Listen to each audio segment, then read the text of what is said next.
Hello అండి, అందరికీ నమస్తే. Welcome to Rama Srinivasam YouTube channel. ముందుగా మీ అందరికీ ఉగాది శుభాకాంక్షలు అండి. అందరూ ఎలా ఉన్నారు? బాగున్నారా? నేను చాలా బాగున్నాను. ఇప్పుడు ఉగాది పచ్చడి చేసుకుందాము. ఉగాది పచ్చడి కావాల్సింది చెరుకు ముక్కలు, కొబ్బరి ముక్కలు, మామిడి ముక్కలు, అలాగే అరటిపండు ముక్కలు, కొద్దిగా ఉప్పు, పసుపు, పచ్చిమిరపకాయ, అలాగే బెల్లం, చింతపండు పులుసు, వేప పువ్వు, ఇవన్నీ కలిపేసుకుని మనం ఉగాది పచ్చడి రెడీ చేసేసుకోవాలండి. ఈ వేప పువ్వు అనేది మొగ్గలతో కాకుండా పువ్వు రేకులతో ఉన్నదే వేసుకోండి, చేదుగా లేకుండా ఉంటుంది. అప్పుడు మీరు ఎంత పువ్వు వేసుకున్నా చేదు ఉండదు. అందరూ చేదు చేదని ఇది అనుకుంటారు కదా, అట్లా రెక్కలు తీసేసి ఇలాగా ఓన్లీ రెక్కలే వేసుకోండి, పువ్వులు మొగ్గ లేకుండా వేసుకోండి. అప్పుడు బాగుంటుంది, చేదు అనేది అస్సలు ఉండదు. మీరు ఒక స్పూన్ తినేవాళ్ళు ఒక గిన్నెడు తినేస్తారనమాట అట్లా చేసుకుంటే. ఇప్పుడు నేను బొబ్బట్లు చేస్తున్నానండి. నేను ఎలా చేస్తున్నానో మీకు చూపిస్తాను. ఒక గ్లాసు శనగపప్పు తీసుకున్నాను. శనగపప్పు ఒక గిన్నెలో వేసుకుని శుభ్రంగా కడిగేసుకోవాలి. కడుక్కుని ఒక గ్లాసు వాటర్ పోసుకుని కుక్కర్లో పెట్టుకుని ఒక 3 విజిల్స్ వచ్చేదాకా ఉడికించుకున్నాను.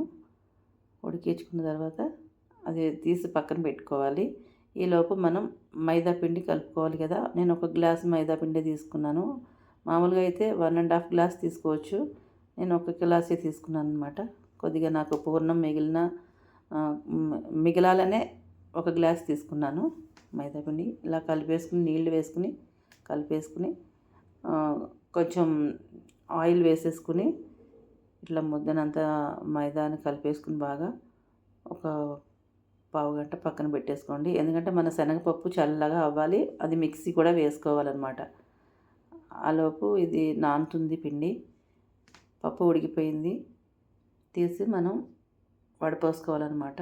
ఒక చిల్లుల బుట్టలో తీసుకుని ఈ పప్పు అంతా వడపోసేసుకోవాలి.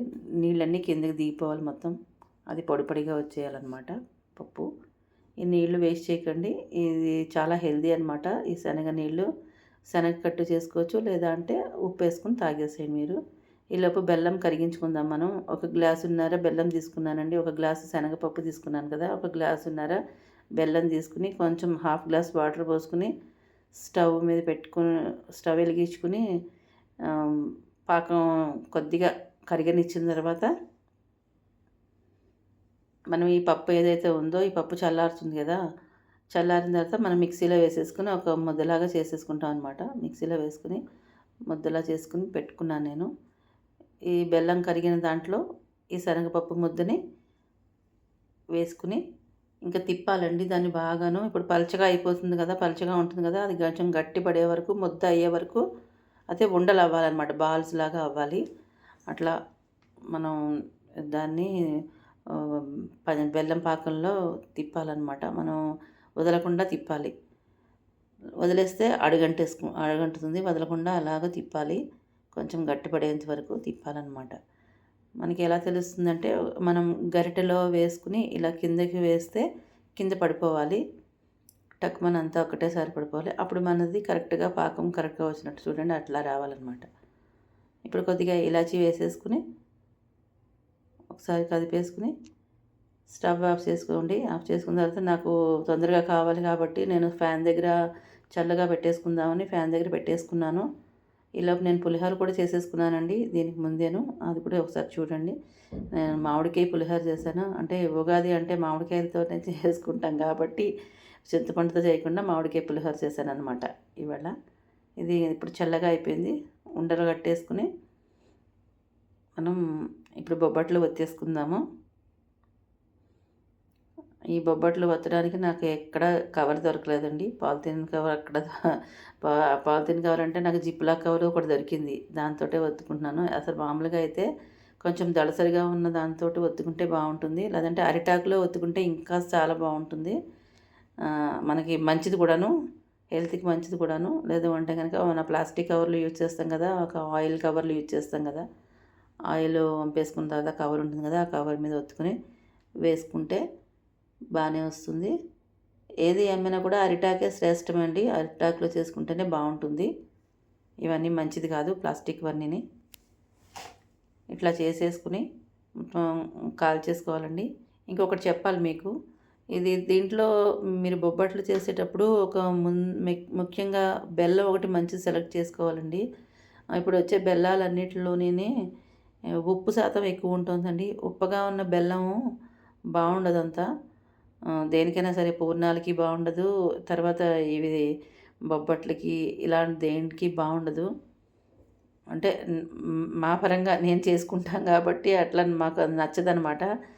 ఉప్పు ఉన్న బెల్లం బాగుండదు టేస్ట్‌గాను. ఉప్పు లేని బెల్లము చూసుకుని తెచ్చుకొని చేసుకుంటే టేస్టీగా ఉంటుంది. సూపర్‌గా ఉంటుంది. ఇప్పుడు నేను నేతి బొబ్బట్లు చేస్తున్నాను. నేతితో కాలుస్తున్నాను అనమాట. మీ ఇష్టం, మీకు ఏది అవైలబుల్‌గా ఉంటే దాంతో కాల్చుకోండి. నేతితో వేస్తే ఇంకొంచెం ఎక్కువ టేస్ట్ బాగుంటుందనే ఉద్దేశంతో నేను ఎప్పుడు నేతితోటే కాలుస్తాను.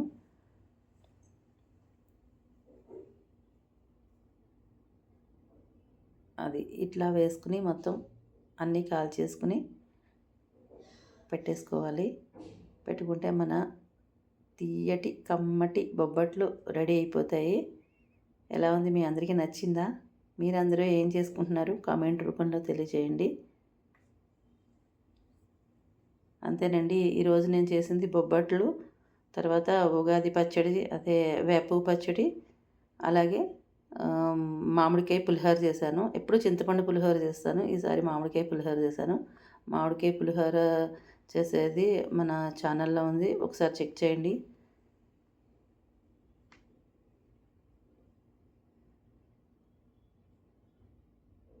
నచ్చిందా మీకు? నచ్చితే like, share, subscribe. Thank you. మరొకసారి ఉగాది శుభాకాంక్షలు.